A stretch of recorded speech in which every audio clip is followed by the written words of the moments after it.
दोस्तों, जैसा कि आपने देखा, आज सुबह से ही बदरवास तहसील के प्रांगण के ठीक सामने हाईवे पर किसानों ने हंगामा किया और उस हंगामे के दौरान तमाम किसान ऐसे थे जिन्होंने वहां पे चक्का जाम करने की कोशिश की। मगर हमारे कोलास अनुविभागीय अधिकारी ब्रज बिहारी श्रीवास्तव जी ने अपनी पूरी मुस्तैदी दिखाते हुए अपना अमला साथ में लिया और जैसे तैसे किसानों को पूरी तरह संतुष्ट करने में अभी तक सफल हुए हैं। हम तस्वीरों के माध्यम से भी आपको दिखा रहे हैं कि वो खुद किसानों के कागज़ ले रहे हैं, खुद जमा कर रहे हैं और वो कोशिश कर रहे हैं कि सभी किसानों को संतुष्ट कर सकें, सभी को खाद समय पर मुहैया हो जाए। इस बात को लेकर के हम उनसे बात करेंगे। सर, क्या संदेश है आपके किसानों के लिए? मेरा किसान भाइयों को यही संदेश है कि यूरिया की उपलब्धता निरंतर हमको प्राप्त हो रही है, अंतराल के आधार पर आ रही है। आज हमारे पास बदरवास में लगभग 250 मीट्रिक टन यानी कि 5000 बैग हमारे को उपलब्ध होंगे, पर अभी हमारे को शुरुआत में 3600 बैग हैं। ट्रांसपोर्टेशन लगातार निरंतर जारी है। माननीय कलेक्टर महोदय के निर्देशानुसार हम सभी किसानों को खाद मुहैया कराने का प्रयास कर रहे हैं। चूँकि 4 या 5 दिन के अंतराल से यूरिया आया है, इसलिए इस तरह की स्थिति निर्मित हुई है। किसानों को शायद ऐसा महसूस हुआ होगा कि शायद हमें यूरिया ना मिल पाए, पर हमारा प्रयास है कि हम प्रत्येक किसान को उसकी निर्धारित मात्रा में यूरिया उपलब्ध करा सकें। हमने टोकन की व्यवस्था आज कर दी है। लगभग हम 800 लोगों को अभी टोकन दे चुके हैं और उम्मीद है कि हम कल तक इन टोकन का जो यूरिया है इनको उपलब्ध करा देंगे। और जैसे ही दोबारा हमको टोकन यूरिया प्राप्त होगा तो हम उनको फिर से टोकन जारी करके यूरिया उपलब्ध कराएंगे। हम निरंतर किसानों के साथ हैं और किसी भी किसान को यूरिया मिले ना मिल पाए, हम ऐसा नहीं होने देंगे। किसान के दरवाजे हमारे लिए 24 घंटे हम खोले हैं। माननीय कलेक्टर महोदय भी सतत निगरानी कर रहे हैं। अभी लगभग इसी आपने भी देखा होगा कि 3 या 4 बार साहब ने निरीक्षण भी किया है। कोलारस का निरीक्षण अभी कर रहे हैं, वो अपर कलेक्टर साहब भी आए थे। तो हम किसानों को किसी भी स्थिति में यूरिया से वंचित नहीं होने देंगे, ये हमारा प्रथम प्रयास है। तो सर, अभी हमने देखा कि आप स्वयं वहाँ पे कागज़ कलेक्ट कर रहे थे, तहसीलदार महोदय अनाउंसमेंट कर रहे हैं, तो कहीं ना कहीं ये किसानों को भरोसे में लेने के लिए आपकी कवायद है या फिर निचले कर्मचारियों का उतना सपोर्ट नहीं मिल पा रहा है? नहीं, ऐसा नहीं है। सभी कर्मचारी अपने अपने स्थान पर लगे हुए हैं। आप देख रहे हैं कि हमने 4 काउंटर बना दिए हैं।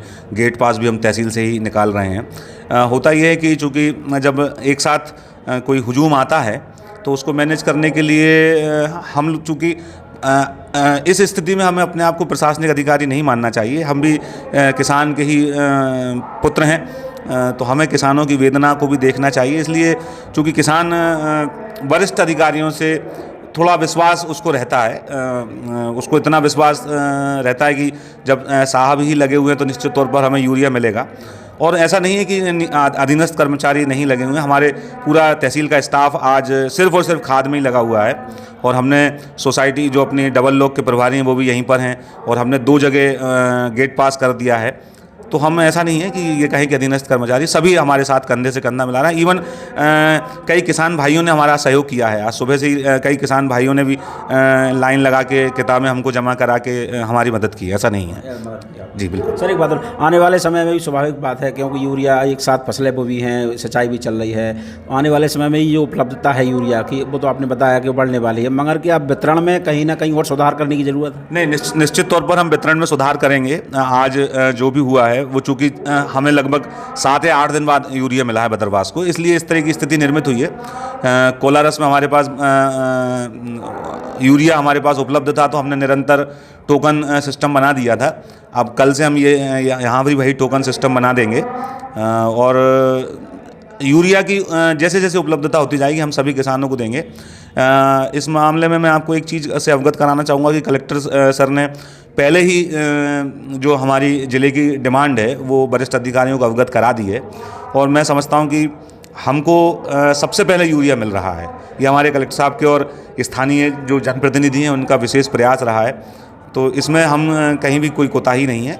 बस केवल ये 7-8 दिन में चूँकि हमें यूरिया मिला है, चूँकि गैप हो गया था, इस वजह से ये चीज़ पैनिक हुई है। अब शनिवार को उम्मीद है पुनः हमें यूरिया मिलेगा तो इस तरह की स्थिति नहीं निर्मित होगी। सर, अंत में किसानों के लिए क्या संदेश है जो वहाँ गाँव में बैठे हुए हैं, लोग आए नहीं हैं, उनके लिए? नहीं, सभी किसानों को मेरा ये संदेश है कि हम उन तक यूरिया की जो भी उनकी आवश्यकता होगी वो हम निर्धारित समय पर पहुंचाने का प्रयास करेंगे।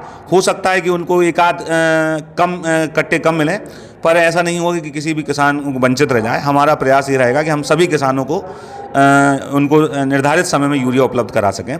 चूँकि अब आप भी जानते हैं कि हमारा शिवपुरी ही नहीं पूरा प्रदेश किसानों से ही सरसब्ज है। किसानी हमारे यहाँ अधिक मात्रा में होती है और चूँकि अब रकबा भी बढ़ गया है इस बार हमारा इस बार रकबा बहुत बड़ा है और पानी ईश्वर की कृपा से पानी बरसा है, तो इसलिए थोड़ी खाद की आवश्यकता ज़्यादा महसूस हो रही है, नहीं अदरवाइज़ अंतराल में होती। पर हम यो जैसे जैसे हमें ऊपर से मिलता जाएगा और हम एक एक बोरी किसानों को उपलब्ध कराएंगे, और जहाँ भी कालाबाजारी की भी अगर कहीं कोई शिकायत आएगी तो हम उस पर भी मुस्तैदी से तैनात हैं। जी। तो देखा आपने, ये थे हमारे अनुभागीय अधिकारी ब्रज बिहारी श्रीवास्तव जी। उनका साफ तौर से कहना है कि किसानों को खाद में की आपूर्ति में कोई भी किसी भी प्रकार की यहाँ पर ना तो कोताही प्रशासन की ओर से बर्दाश्त की जाएगी, और जो आपूर्ति में जो संकट जो भी महसूस कर रहा है किसान, उसमें भी बिल्कुल भी उनको दिक्कत नहीं आने दी जाएगी। सबको पर्याप्त मात्रा में खाद मिलेगा, और जो बैठी हुए घर पर बैठे हुए किसान हैं वो बिल्कुल पैनिक में ना आए, ना ही किसी की अफवाह पर ध्यान दें। सभी को सुलभ जगह पर खाद उपलब्ध होगा। मुझे अब मेरे साथी काना के साथ इजाज़त दीजिए। नमस्कार।